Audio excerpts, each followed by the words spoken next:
Well, before we get in the program, Holly, it is time for this week's Joke of the Week. And this week, it's more of a riddle. Holly, what lives in a greenhouse, that lives in a white house, that lives in a red house, and has lots of babies? Do I have to answer? Well, you didn't know this in rehearsal. Is it a watermelon? It's a watermelon. So I'll explain this. Greenhouse, the outer portion of the watermelon. White house, the white portion inside of the watermelon next to the outer portion. The red portion, the edible portion that we consume, and then the seeds are the babies inside of it. Oh, now I get the babies part. The little seeds. I get it now. Okay. Well, this riddle, this week's riddle is brought to you by Rescue.com. American-made rescue products keep your family, home, and yard protected from pest insects like wasps, hornets, yellow jackets, flies, ants, and more.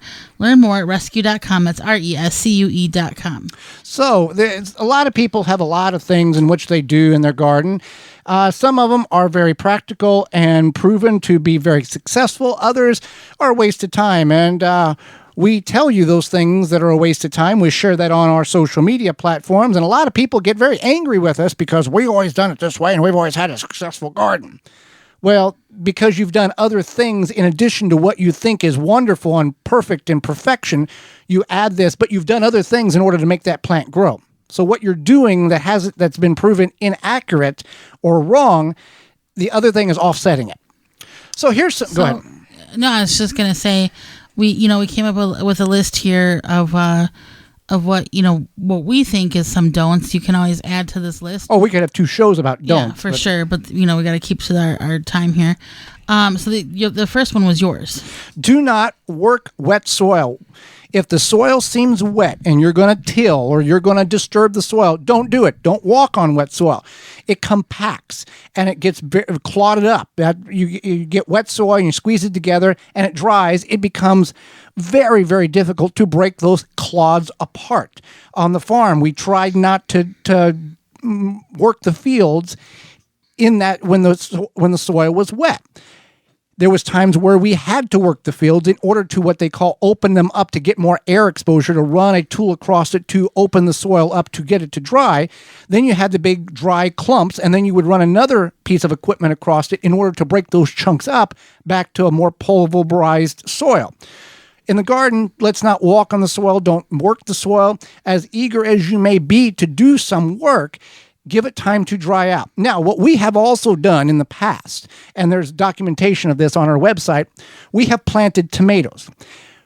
And we didn't get tomatoes, let's say we're going to plant them on a Saturday. And it rained on a Friday and on a Thursday and a Friday.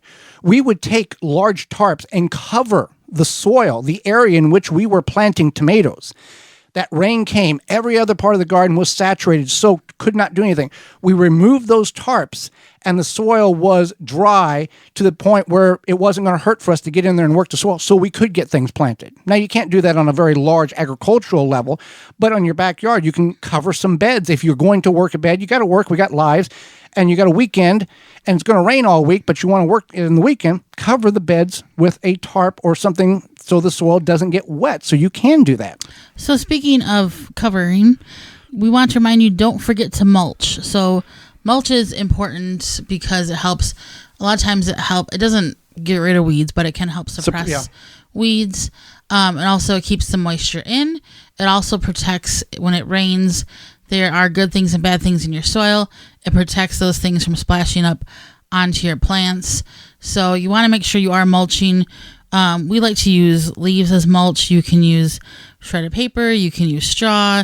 You can use, this year we're going to take some landscape fabric and kind of use that as mulch. I know some people are just, horrified if people use landscape fabric, but also we are horrified at the weeds that we have. Even though we have raised beds, weeds still establish in raised beds. We're not the perfect PBS gardeners that you see in magazines and on TV. We just don't have time to spend 30 or 40 hours a week in the garden. Yeah, definitely. All right, so then don't forget to look at the long-range forecast when you're planting based on the weather. So if you are doing something like potatoes where you know that you want the soil to be a certain temperature. Anything. Planting anything. Well, anything, you're right. So you might think like, Here, a perfect example. We've had now in a lot of portions of the country, super, super warm couple of days, and then within 72 hours, it's 32, it's 25, there's 3 inches of snow on the ground. Right. So if you're like, hey, it's Wednesday and it's been really nice out, I'm going to plant this weekend. Don't do it. Don't do it because it might be too soon. You might not have that nice weather. Nice weather might not last more than a couple days. Isn't there a proverb that says, "Blessed is the gardener that plants his garden once"? No, wait, how's it go? Something about. Now you're just making. I'm making stuff up. Yeah, that's what it is. It's better to plant the garden once than the second time when your neighbor plants it to the first. That's what it is. Okay. Yeah, don't be that person. Maybe it's a beatitude. Yeah, maybe it is. But don't plant your garden and then have to replant it because you were so eager to get it planted that everything died that you have to replant it. Right. Be smart about it. It's okay to be, cautious. Right. No, I agree. So another thing you can be smart about is if you go to the store to buy seedlings and you look at the seedling and it has like fruit on it already, you might think, oh, this one's going to do well because it already has fruit. But it's kind of the opposite. I mean, we see this in June-ish, late May, early June, that, 79% off, and the plant is in a 3-inch pot, and it's 2 foot tall, and it's got tiny little berries on it. The plant is stressed. It's not going to do anything. It's what is occurring at that point is the plant is root bound. It is stressed. It knows it's stressed, so its instinct by nature has put in the genes of that plant, put as much fruit on as possible, do everything you can to put the fruit on, to carry the traits over, and then you're going to die. That's what happens. They're utilizing every bit of energy to maximize seed production in those fruits because the plant is not going to produce or live very much longer. No, you're absolutely correct.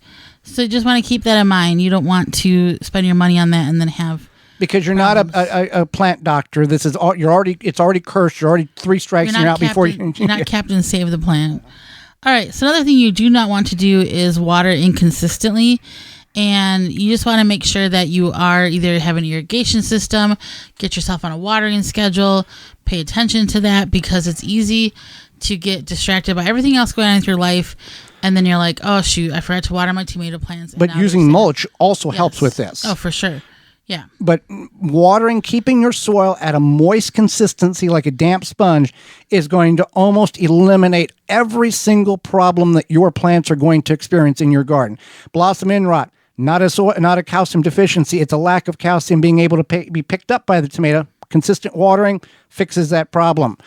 Other problems, improper fruit development on a lot of vegetables and fruits. Not enough water because it's just utilizing whatever it has in order to do that stress thing. It's being stressed and it's just trying to put something out in order to carry the traits on to the next generation. Right.